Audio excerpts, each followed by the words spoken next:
नमस्कार। बिहार की सबसे बड़ी बहस में आपका स्वागत है। मैं हूं आपके साथ सुकन्या सिंह। सभी पार्टियों ने अपने घोषणा पत्र सामने रख दिए हैं और पार्टी एक दूसरे के वादों पर सवाल भी उठा रही है। चुनावी जोश में सभी बड़े बड़े वादे कर रहे हैं और विरोधी कह रहे हैं कि वादे व्यवहारिक नहीं है, मतलब वादे बिहार की अर्थव्यवस्था में संभव नहीं है। तो इस पर पलटवार भी हो रहा है। कहा जा रहा है कि जिनको बजट की समझ नहीं है वह कह रहे हैं कि वादे वास्तविक नहीं है, मतलब प्रैक्टिकल नहीं है। ऐसे में सवाल उठ रहा है कि बिहार में बजट का ज्ञानी कौन है। पिछला बार सुशील मोदी जी ने जारी किया था, बोले थे सबको स्कूटर और डीजल और पेट्रोल का किराया देंगे, खर्चा देंगे। मिला क्या? ऐसी बातें कही गई जो लगता है कि न केवल झूठ का कुनिंदा है, बल्कि कोई भी सरकार सक्षम नहीं है कि वो कार्यक्रम कर सकती है, लागू कर सकती है।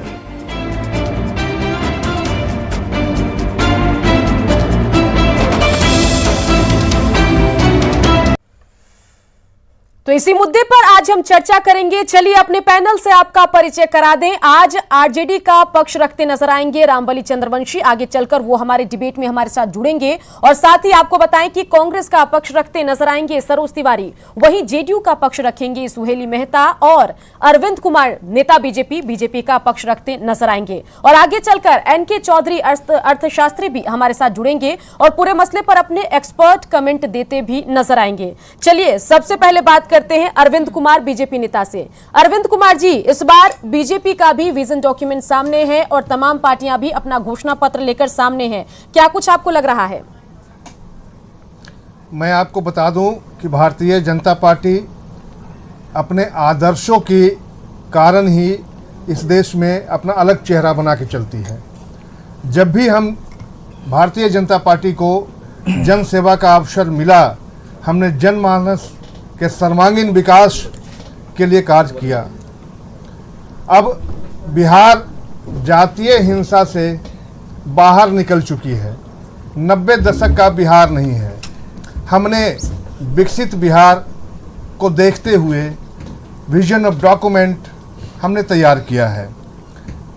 मैं आपको बता दूं कि यह चुनाव अगले 5 वर्षों के लिए काफ़ी अहम है, क्योंकि जिस ऊंची उड़ान के लिए भारतीय जनता पार्टी और एनडीए के सरकार ने विगत पिछले वर्षों ने एक जमीन तैयार की है, अब वक्त आ गया है कि हम आत्मनिर्भर बिहार की ओर आगे बढ़ें और हमने 5 साल आने वाला आत्मनिर्भर बिहार को हमने जो इसीलिए बीजेपी का संकल्प पत्र है वो हम अपने दर्शकों को दिखाएंगे, लेकिन उससे पहले जो हमारे नेता हैं उनका बायोडाटा क्या कुछ कहता है वो जरा आप देखिए। क्योंकि बिहार की राजनीति में एक दूसरे के घोषणा पत्र पर सभी पार्टियां हमलावर है और बिहार की अर्थव्यवस्था को हमें समझाने की सभी पार्टियां कर रही है कोशिश। और इन सब के बीच चलिए बढ़ते आगे बात करते हैं। हमारे साथ कांग्रेस नेता सरोज तिवारी भी जुड़ गई हैं। सरोज तिवारी जी, ये जरा बताइए कि यहाँ पर आरजेडी की तरफ से 10 लाख रोजगार का दावा किया गया है, जिस पर एनडीए हमलावर है और बता रहा है कि बिहार की अर्थव्यवस्था में यह प्रैक्टिकली संभव नहीं है। आप क्या कहेंगे? देखिए, ये संभव वही नहीं बोल सकता है जिसको अर्थशास्त्र की समझ नहीं है। बजट बनाना हमारे डिप्टी सीएम साहब का काम था। बजट बनाना कोई बहुत बड़ा काम नहीं होता है, लेकिन बजट के पीछे जो विज़न होना चाहिए, जो प्लानिंग होना चाहिए, आपको एक दिशा देना होता है कि हम अर्थव्यवस्था को किस दिशा में लेके जाएंगे।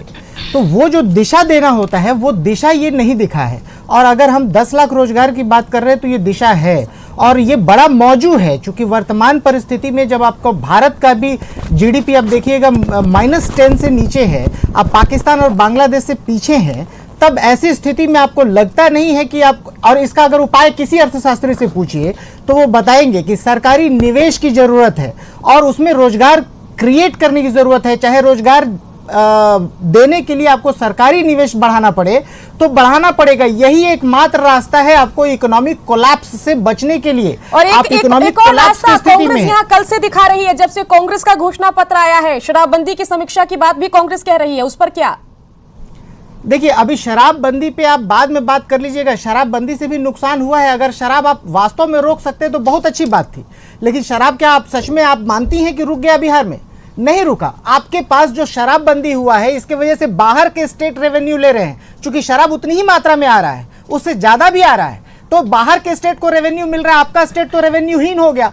एक तो जीएसटी बना तब से आपका पावर जो है वो चला गया। अब आप हाथ जोड़ के खड़े होते हैं नरेंद्र मोदी जी के सामने, उनकी सरकार के सामने, और आपको मिलता नहीं है। और ये हम नहीं कह रहे, आपके मंत्रालय के लोग कह देते हैं, बीजेपी के मंत्री कई बार कह देते हैं। ये चलिए, हमारे साथ आरजेडी नेता रामबली चंद्रवंशी